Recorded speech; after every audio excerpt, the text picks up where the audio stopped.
6 o'clock on Thanksgiving morning is colder than you expect. It is the kind of cold that does not just chill your skin, it settles in your bones, sharp and unrelenting. I stood in the driveway, my breath misting in the gray pre-dawn light, watching my family load the limo. The trunk was already swallowing 4 sets of matching leather luggage, cognac brown, monogrammed, pristine. My father, Richard, was directing the driver with the kind of frantic energy reserved for high-stakes business mergers, not family vacations.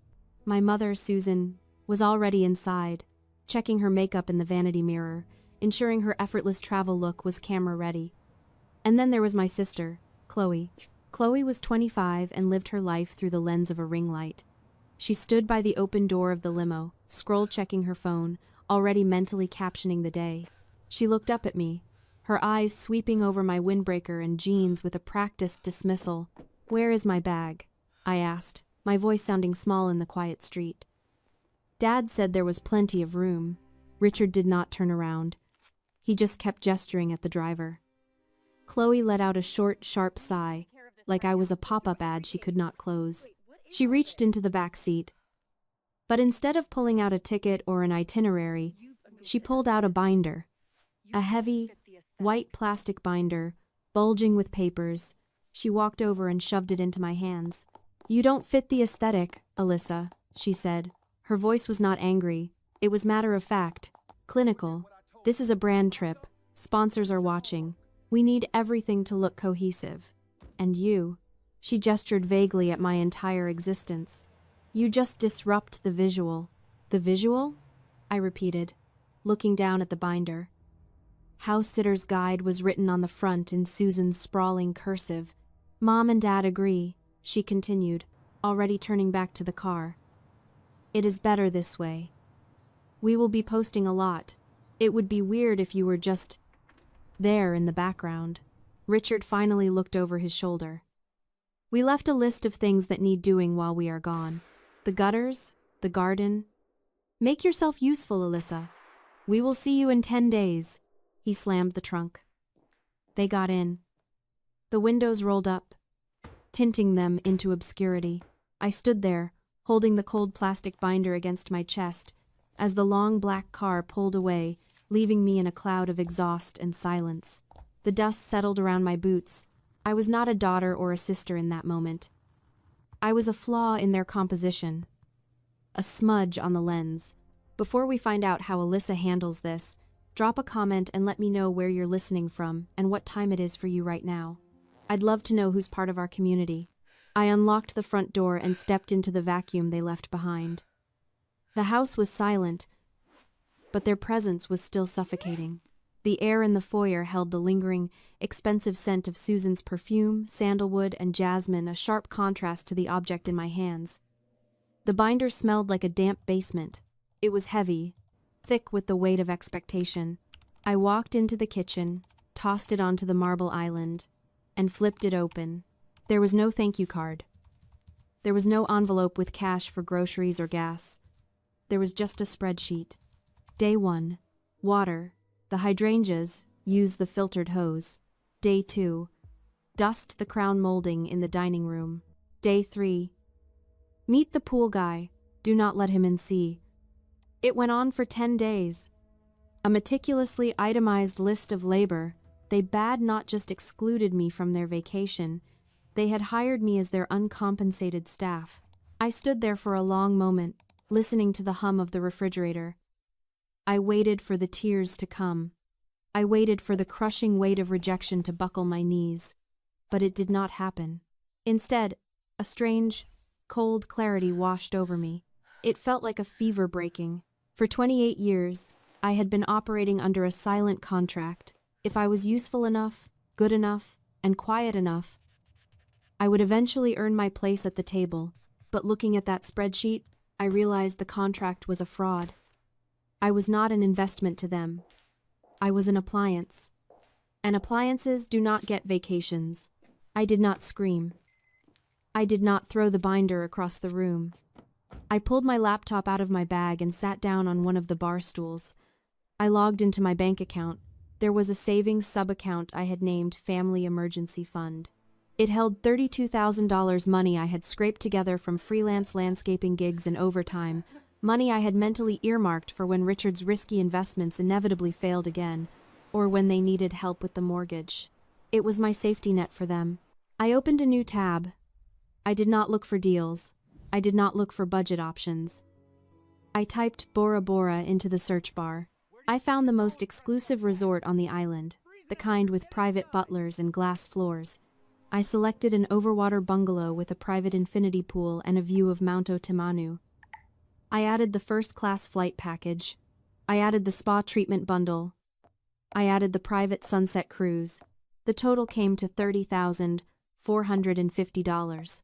My finger hovered over the mouse. $30,000. It was a down payment on a house. It was a new car. It was a year of security. But as I looked at the house sitter's guide sitting next to my computer, I realized it was actually a severance package. I was firing myself from the role of the dutiful daughter. I clicked confirm. The screen flashed green. Your booking is confirmed. The money vanished from the account. The number dropped from 32,000 to just over 1,000. I felt a rush of adrenaline so potent it made my hands shake. It was not fear. It was the intoxicating lightness of burning a bridge while you were still standing on it. I closed the laptop. I grabbed a neon yellow sticky note from the junk drawer and a black Sharpie. I wrote 3 words, pressing down hard enough to bleed through the paper. Figure it out. I stuck the note to the front of the white binder. I did not water the hydrangeas. I did not check the mail. I walked out the front door, locked it behind me, and threw the key under the mat. My Uber was already waiting. 24 hours later, I was standing on a sheet of tempered glass, watching a black-tip reef shark circle beneath my bare feet. The air in the bungalow smelled like vanilla and sea salt, a world away from the musty scent of the binder I had left on the kitchen counter.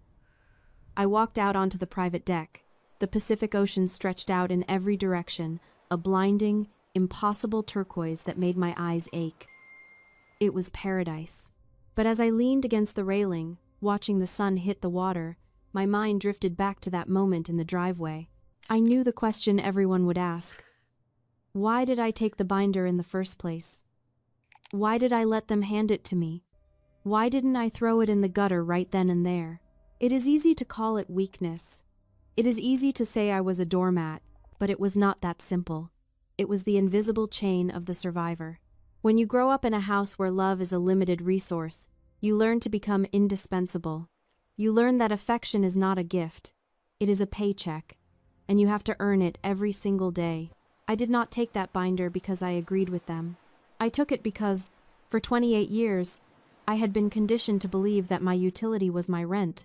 I remembered being 12 years old, sitting at the dining room table, doing Chloe's pre-algebra homework while she practiced her poses in the mirror.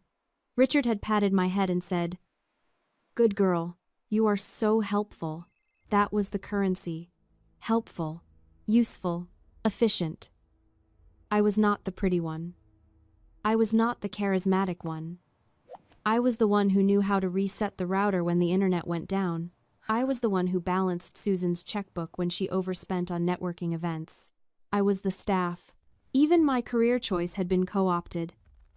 I became a landscape architect because I loved the earth, the structure of things. But to them, it just meant free labor. I spent 3 summers designing and planting their backyard, a tiered English garden that added $50,000 to their property value. Susan hosted a garden party to show it off. She told everyone she had visioned it. I was in the kitchen, refilling the ice bucket. I didn't correct her. I thought if I just worked hard enough, if I poured enough sweat and skill into their lives, they would eventually look at me and see a daughter, not a service provider. But standing there in the middle of the ocean, thousands of miles from their demands, the chain finally snapped. I looked at the water. It was vast and indifferent. It did not need me to fix it. It did not need me to prune it or organize it. It just was. I realized then that the debt was fraudulent. I had spent my entire life paying installments on a relationship they had never intended to honor. I had been buying shares in a company that was bankrupt.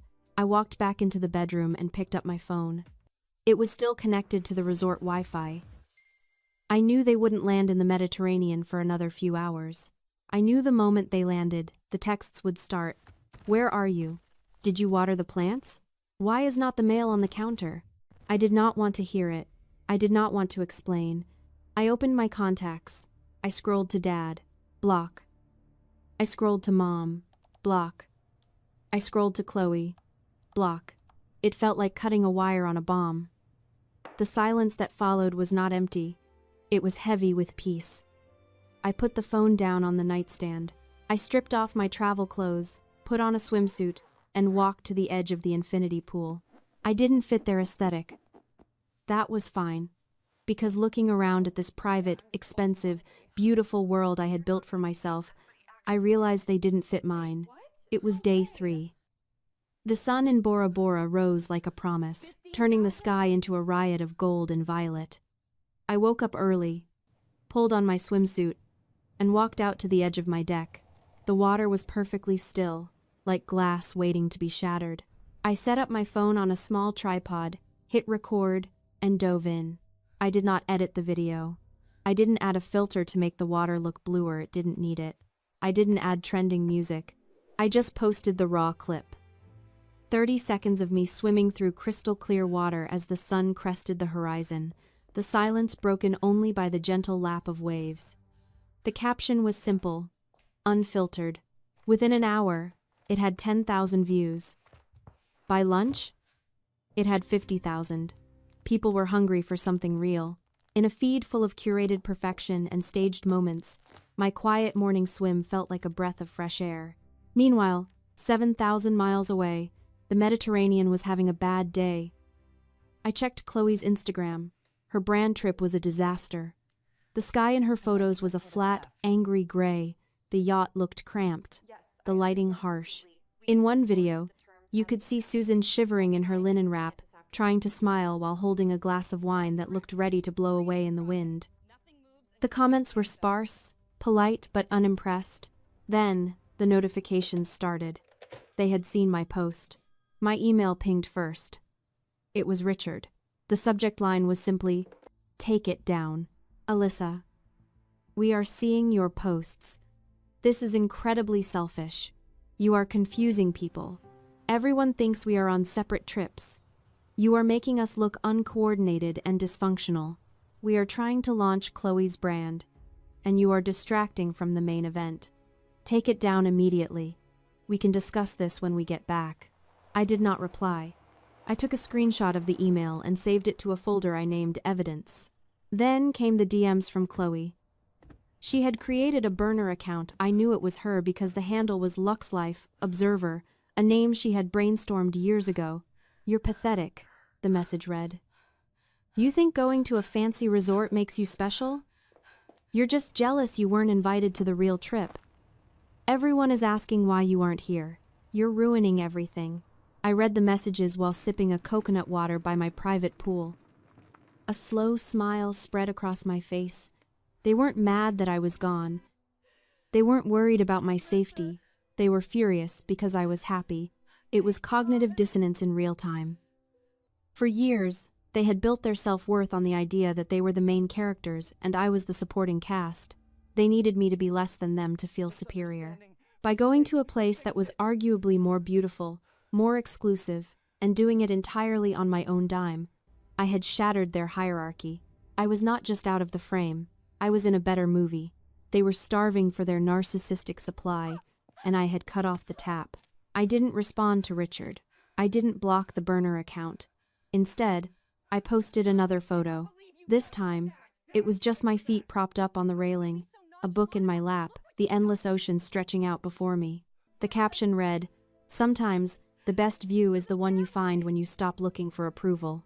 I put my phone on Do Not Disturb and ordered room service. The war had started, but for the first time in my life, I wasn't fighting for their attention. I was fighting for my peace. And I was winning. It was day 6. I was halfway through a papaya salad when my phone buzzed with an incoming call from Kelsey. Kelsey was my cousin on Susan's side, but unlike the rest of them, she was sane. She worked in crisis PR in Chicago and had a nose for disaster. "Alyssa," she said, her voice tight. "Are you sitting down?" I am lying on a daybed, I replied. Why? Because Chloe just nuked her career. Go look at her feed.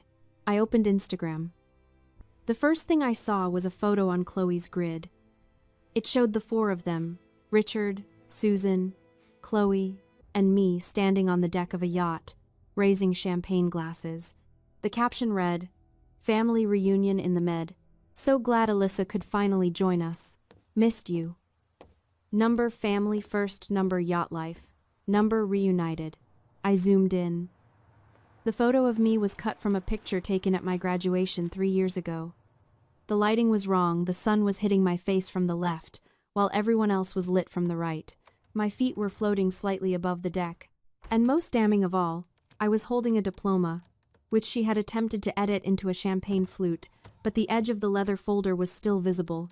It was desperate, it was clumsy, and it was a lie.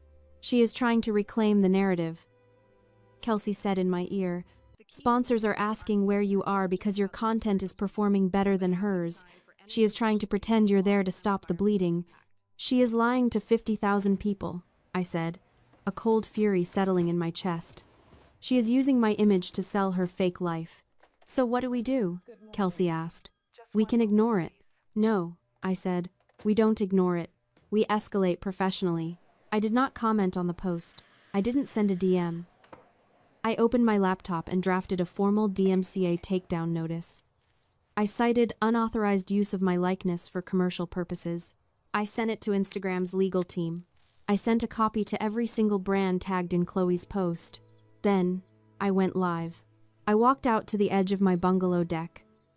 I held up a copy of Le Monde, the international edition I had picked up at the airport, dated today. The headline was in French. Behind me, the unmistakable peak of Mount Otemanu rose from the turquoise water. "Hi everyone," I said to the camera. The view count ticked up rapidly. Just wanted to clarify something. I am currently in Bora Bora, alone. Any reports of my presence in the Mediterranean are greatly exaggerated. I smiled, took a sip of my drink, and ended the stream. The internet did the rest. Within 20 minutes, the comments on Chloe's post were a bloodbath. "Why is her foot floating? Is that a diploma? Why lie about your sister?" Brands started pulling their tags. The partnership labels disappeared. An hour later, the photo vanished. My phone rang. It was Chloe. I let it go to voicemail. Then Richard. Voicemail. Then Susan. Voicemail. They weren't calling to apologize.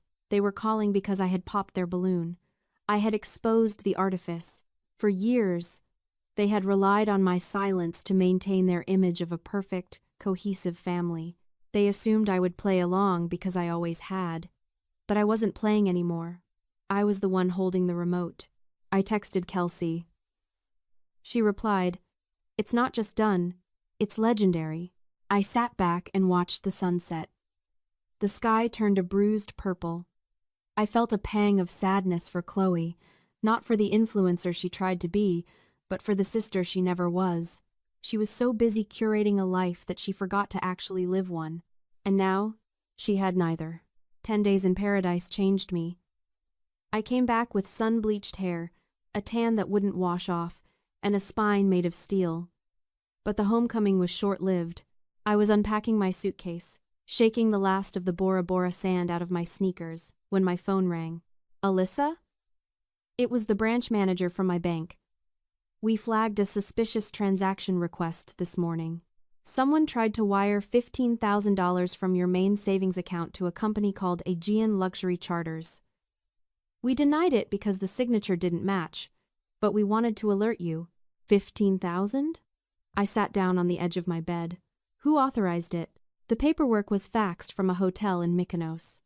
It was signed by Richard Sterling, acting as power of attorney. My blood ran cold.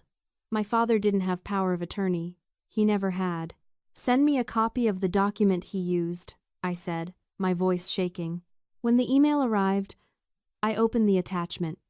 It was a contract. But it wasn't just a power of attorney form. It was a licensing agreement. My eyes scanned the legal jargon until they landed on the project title, the Viridian Eco-Community Landscape Design. The Viridian Project. It was my magnum opus, a proprietary, sustainable landscape design I had been working on for 3 years in my spare time. It was my intellectual property, my retirement plan, my dream. And there, at the bottom of the page, was my signature forged in my father's heavy, distinctive hand. He had sold my design to a developer for a lump sum of $40,000. And he had used $15,000 of it to pay for the damages they had caused on the yacht during a drunken celebration night. I felt sick. Physically sick. I walked into the kitchen and picked up the white binder I had left on the counter 10 days ago. I flipped to the back pocket. It was empty, but then I noticed a thin slit in the plastic lining. I reached in and pulled out a folded piece of paper. It was the original draft of the sale contract. They had hidden it in the very symbol of my servitude, assuming I would be too busy scrubbing their floors to ever find it. This wasn't just a bad family dynamic. This wasn't just narcissism. This was grand larceny. This was fraud. This was theft of intellectual property. I looked at the signature again. It wasn't just a forgery. It was an act of ownership. He truly believed that, because he was my father, my mind belonged to him. My talent belonged to him. My future belonged to him. I didn't call him. I didn't text him. I picked up the phone and dialed a number I never thought I would use against my own blood. "Police department," the dispatcher answered. "I'd like to report a theft," I said. "A significant one." Then I called the developer who had bought my design. I spoke to their legal team. I explained the situation. I sent them the proof of my ownership and the police report number. They were horrified. They froze the project immediately. They froze the funds. My father was in Greece, probably ordering another bottle of wine on a tab he couldn't pay, completely unaware that he had just become a felon. I sat at my kitchen table, the forged contract in front of me. I remembered all the times he had told me I was helpful, all the times he had praised my loyalty. He hadn't been raising a daughter, he had been grooming an asset. But assets don't call the police. Daughters do. And I was done being both. My phone rang 2 days later. It was Kelsey. "They are back," she said. "They landed an hour ago, and they are headed to your house." "I know," I said, watching the GPS tracker on Richard's car move steadily toward my address. "I am ready." I walked out onto the porch. The garden I had designed for myself was in full bloom, native grasses swaying in the breeze, drought-resistant succulents thriving in the rock beds. It was low maintenance, sustainable, and beautiful.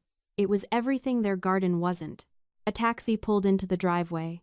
Richard, Susan, and Chloe spilled out. They looked wrecked. Richard was pale, his usually immaculate suit wrinkled. Susan was crying, her mascara running in dark streaks down her face.